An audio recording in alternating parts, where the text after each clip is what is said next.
Donc, le but de cette leçon, c'est de calculer la concentration d'une solution. Donc, on a déjà vu qu'une solution, c'est formé de deux choses, un soluté et un solvant.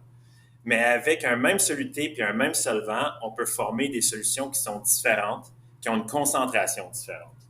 Juste pour faire un petit schéma simplifié, tu peux avoir ce qu'on appelle une solution qui est diluée. Donc, si mes points représentent le soluté, tu vois qu'il n'y a pas beaucoup de soluté dans mon solvant. Pour une même quantité de solvant, je peux avoir beaucoup plus de soluté. Donc, on dit à ce moment-là que cette solution-là, elle est concentrée.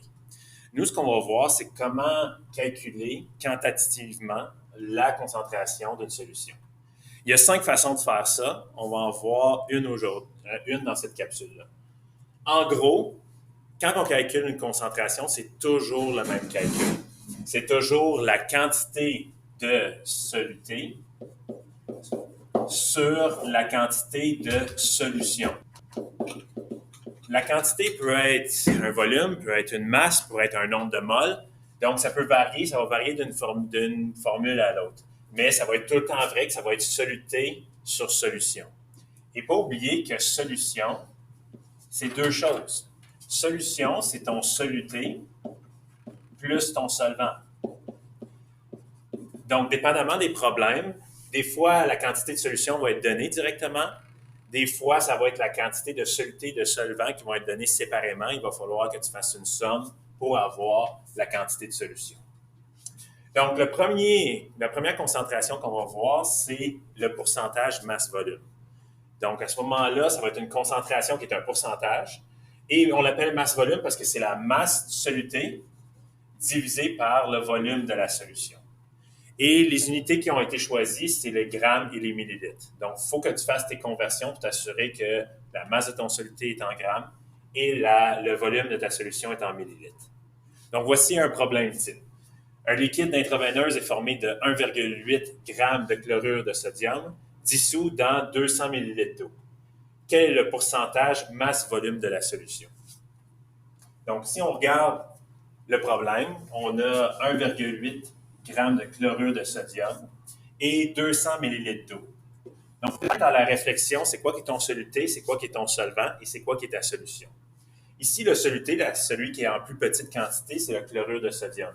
Donc, ça ici, ça va être notre masse de soluté. Le soluté est mis dans de l'eau. Donc, l'eau est mon solvant.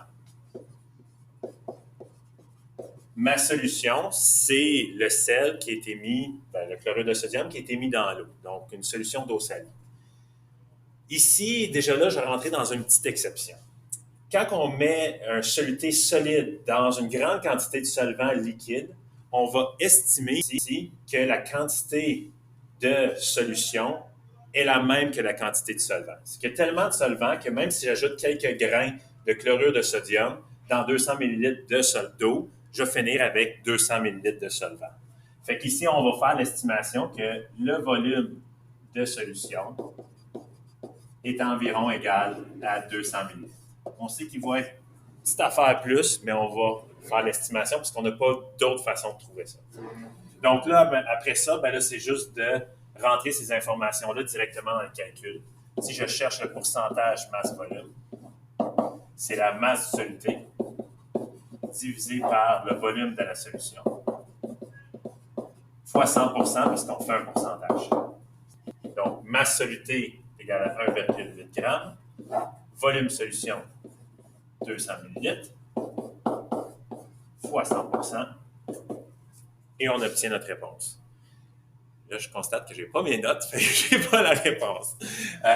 Donc, là, je peux te poser. Je peux-tu poser à ça? Pause. Bing, magie. J'ai une réponse. Donc, ça va donner 0,90. Et ici, les unités, c'est un pourcentage, donc on va mettre juste l'unité pourcentage.